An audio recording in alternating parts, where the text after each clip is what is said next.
Үшінші тапсырма. Есептерді шығар. Есеп шығаруға пайдаланылған формулаларды жаз. Біз бұл сөздер қандай әріппен белгіленетінін жазып алайық. Жылдамдық В әріпімен белгіленеді, уақыт ол Т әріпімен белгіленеді.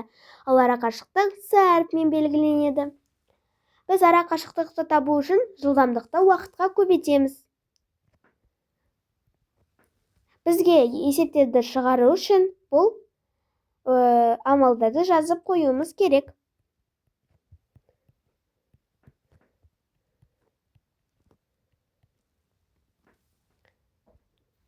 Ал енді бірінші өрнекті шығарамыз. 60-ты қандай да бір санға көбейткенде 600 шығады. Яғни бұл жерде 600-ді 60-қа бөлеміз. Тең болады 10. 10 сағат. Екінші өрнек. 50-ді 6-ға көбейткенде неше шығады? 50-ді 60-ға көбейткенде 300 шығады.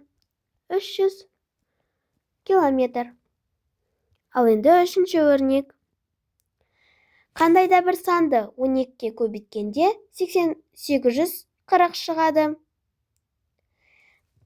Біз қандай да бір белгісіз көбейткішті табу үшін көбейтіндінің мәнін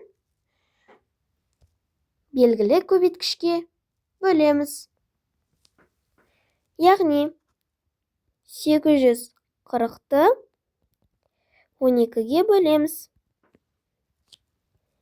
84-тен қайырамыз. 12-ні қандай да бір санға көбейткенде 4-пен аяқталады. 2 мен 7.